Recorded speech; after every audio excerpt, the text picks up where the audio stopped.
Assalamualaikum warahmatullahi wabarakatuh. Selamat siang semuanya.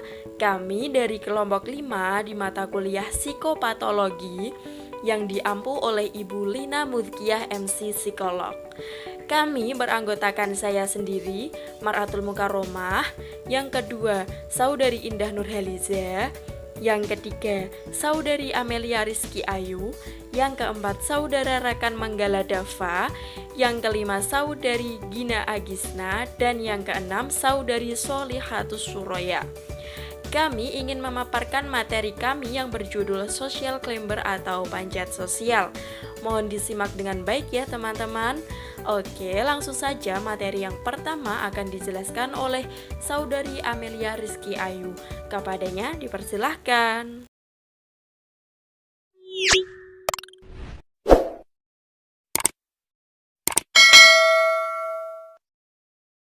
Saya Amelia Rizky. Di sini saya akan menjelaskan mengenai pengertian social climber.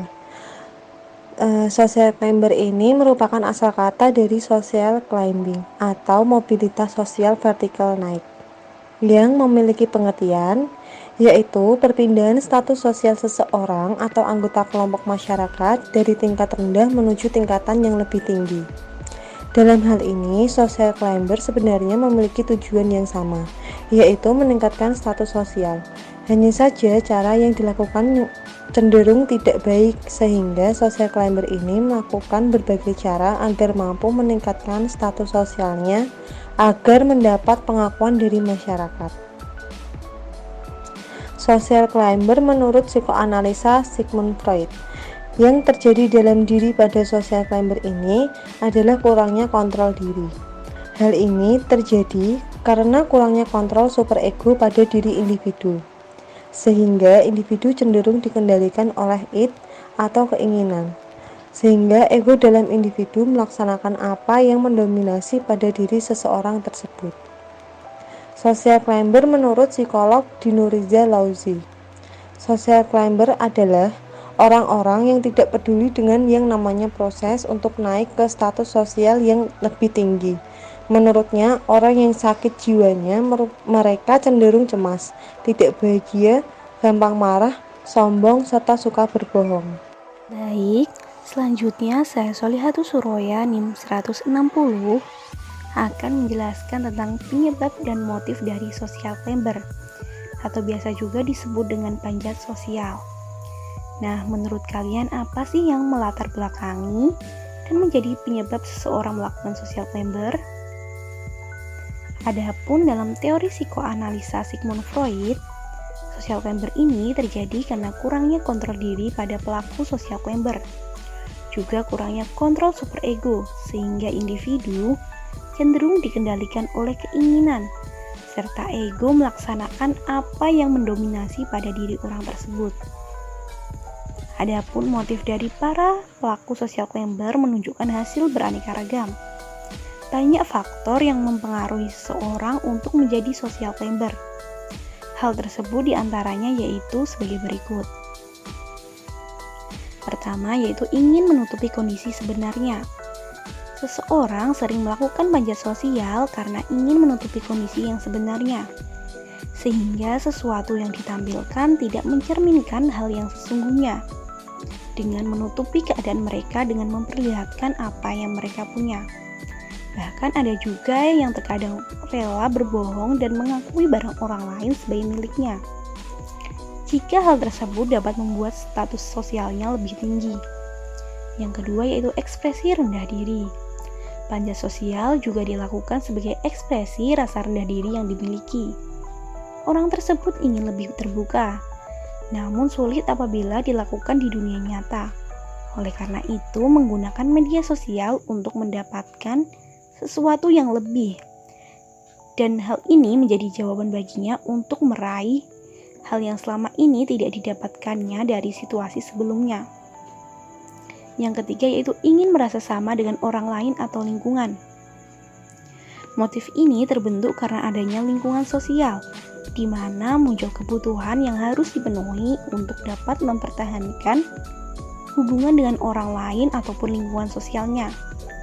Lingkungan serta budaya baru menjadi salah satu faktor pendukung bagi seseorang atau kelompok melakukan perubahan sosial dengan gaya hidup yang lebih tinggi, guna mendapatkan posisi dan penerimaan yang lebih baik dalam bersosialisasi. Hal ini terjadi karena keinginan untuk merasa dihargai, diakui, dan diterima oleh kelompok tertentu, yaitu dengan melakukan segala cara yang ditempuh. Yang keempat yaitu ingin meningkatkan eksistensi diri. Alasan lain orang melakukan panjat sosial yaitu sebagai ajang eksistensi diri dalam ruang-ruang sosial dan mencapai popularitas. Adapun yang mendasari dari motif ini yaitu keinginan untuk menjadi pusat perhatian dari banyak orang, diakui dan diterima oleh orang lain, juga meningkatkan kepercayaan diri yang dimilikinya. Yang terakhir yaitu kurangnya kesibukan.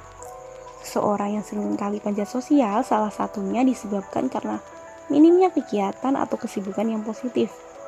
Dapat pula diakibatkan karena tidak fokus dan berkomitmen terhadap kewajiban, sehingga melarikan diri pada konten-konten media sosial dan sebagai sarana untuk mengekspresikan diri. Saya Indah Nurhaliza.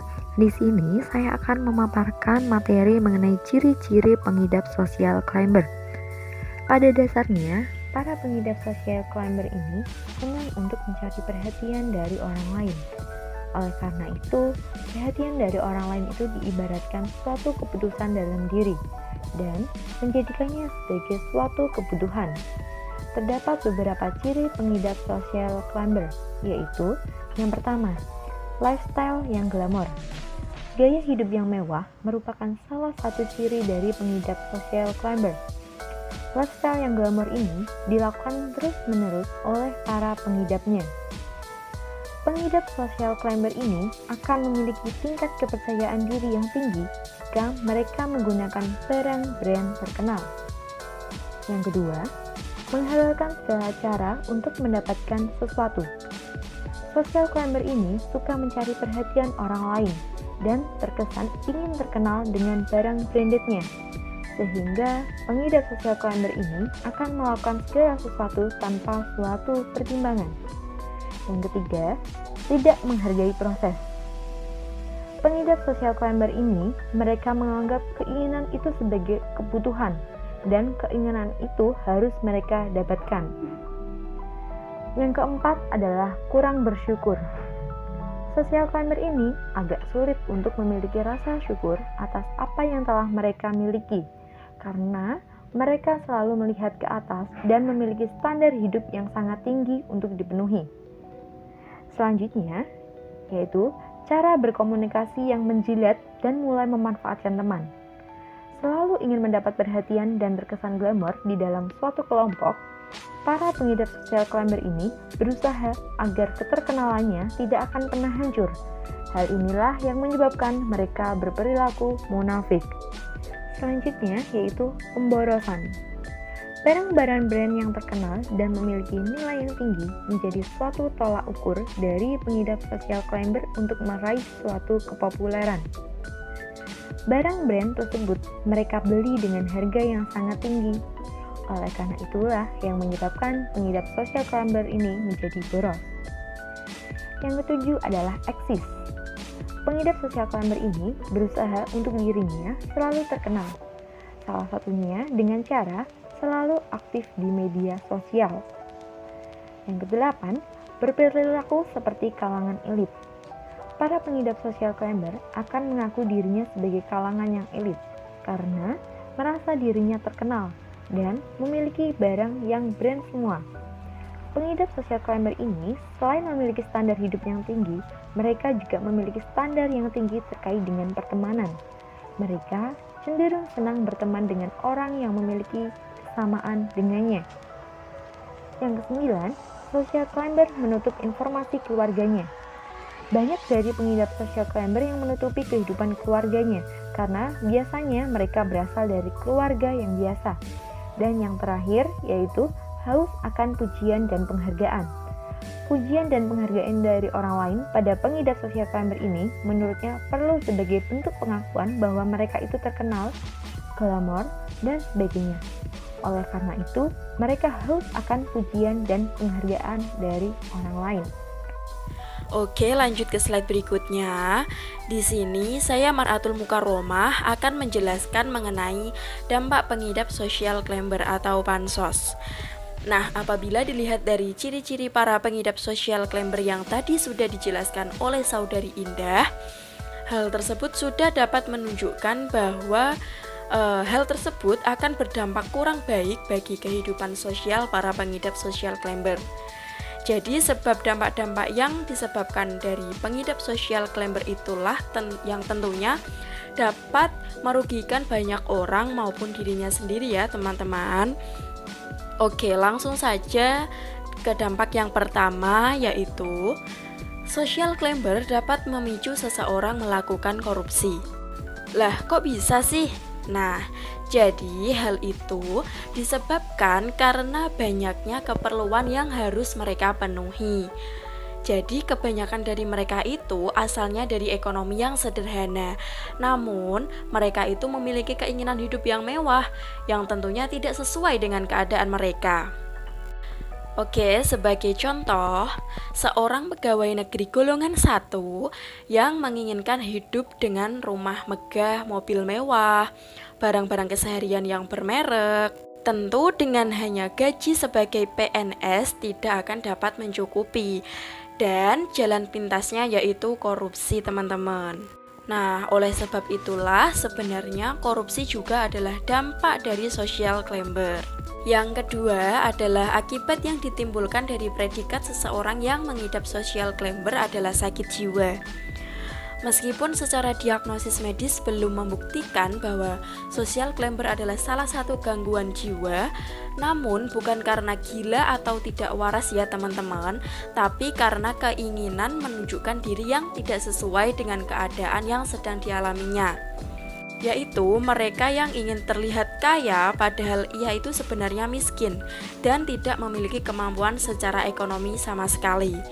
Nah, jadi jika dilihat di mana ekspektasi berbanding terbalik dengan realita ya teman-teman. Jadi jika ditinjau dari kesehatan mental, maka pengidap social climber ini dapat disebut sebagai orang yang memiliki gangguan mental. Yang ketiga, pengidap social climber berusaha dengan segala cara untuk mendapatkan materi. Nah, mulai dari meminta dan mengancam orang tua, memanfaatkan teman atau pacar, bahkan sampai melakukan tindakan kriminal. Nah, jika dilihat dari kondisi yang seperti itu, tentunya akan berdampak negatif bagi diri mereka sendiri dan orang lain ya teman-teman. Yang keempat, para pengidap social climber tidak mau menjalani dan menikmati setiap proses sebuah karir. Jadi mereka itu hanya tertuju pada materi yang telah menjadi orientasi kehidupan mereka, agar mereka itu dapat menyesuaikan dengan para kelompok elit ya teman-teman. Oleh sebab itu, para pengidap social climber sangat berambisius dalam menceritakan kehidupan mewahnya kepada orang-orang di sekitarnya. Nah, jika dilihat dari prinsip hidup yang dimiliki oleh para penganut social climber, sangatlah tidak sehat secara mental ya teman-teman. Ya, karena tidak mencerminkan kewajaran hidup dan tidak berdampak positif pada orang lain. Oke, dampak yang terakhir yaitu para pengidap social climber tidak memiliki kesadaran diri di dalam hidupnya. Nah, bisa dikatakan bahwa mereka itu tidak memiliki budaya malu karena tidak dapat melihat secara utuh bagaimana realita kehidupannya. Nah, akibat kurangnya kesadaran diri inilah yang membuat para pengidap social climber melakukan sesuatu yang tentunya merugikan orang lain demi memenuhi kebutuhan dirinya sendiri ya teman-teman. Selanjutnya adalah solusi mengatasi social climber. Yang pertama, menghindari gaya hidup hedonisme. Hedonisme sendiri itu adalah suatu doktrin di mana kebaikan pokok adalah sebuah kenikmatan. Nah, orang yang menganut pandangan hedonisme ini meyakini bahwa hidup adalah sebuah jalan untuk menuju kenikmatan atau kebahagiaan. Namun sebenarnya yang dialami oleh para pengidap social climber tidak jauh berbeda dengan orang-orang yang menganut pandangan hedonisme. Mereka menyadari bahwa hidup mewah Dan glamor bukanlah sesuatu yang harus diperjuangkan. Rumah megah, mobil mewah, barang-barang bermewek hanyalah gaya hidup yang pemborosan dan tidak menguntungkan. Sebab itu semua bukanlah sebuah kebutuhan yang harus diusahakan. Jadi solusinya janganlah kita membeli apa yang kita inginkan, tapi apa yang kita butuhkan. Itulah, atau mungkin ketika kita ingin sesuatu, carilah kebutuhan diri kita, jangan apa yang kita inginkan atau keinginan orang lain. Jadi kebutuhan kita dulu kita penuhi. Selanjutnya yang kedua ada realistis. Suatu paham eksistensialisme dapat menjadi suatu jawaban bagi pengidap social climber yang tidak dapat memandang jati dirinya sendiri dengan baik. Manusia adalah individu yang bebas menurut paham eksistensialisme. Namun kebebasan yang dimiliki selalu terbatasi dengan fakta akan adanya kebebasan individu lain. Manusia adalah bebas untuk melakukan dan mendefinisikan dirinya sendiri secara individual, ungkap Jean Paul Sartre. Jadi dalam memandang kehidupan kita harus realistis. Kita tahu potensi diri kita sendiri, kita tahu apa yang bisa kita lakukan. Jangan kita ikut-ikutan atau mungkin hanya demi pengakuan kita harus melebih-lebihkan. Seperti itu, kita harus realistis. Apa yang kita punya, apa yang kita miliki, ya sudah, itulah yang dilihat orang lain. Yang ketiga, membangun prestasi. Nah, secara umum seorang social climber itu kepercayaan dirinya akan terbangun ketika mereka menggunakan barang-barang yang mewah. Rasa percaya diri mereka akan timbul dari apa yang mereka rasa dapat menaikkan status sosial. Padahal membangun sebuah prestasi atau karir akan menjadi satu langkah yang lebih baik. Memiliki suatu reputasi sehingga kepercayaan diri tersebut dapat dimiliki dengan cara yang benar.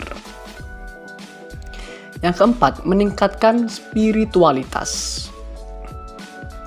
Nah, mengingat seorang yang mengidap social climber itu seringkali tidak bisa mengontrol diri untuk mendapatkan sesuatu yang mereka inginkan, serta menghalalkan segala cara untuk mendapatkannya, maka dengan meningkatkan spiritualitas dalam diri seorang tersebut, maka akan membuat orang tersebut dapat mengintrospeksi dirinya dengan baik dan mengalami sebuah transformasi kehidupan sosialnya.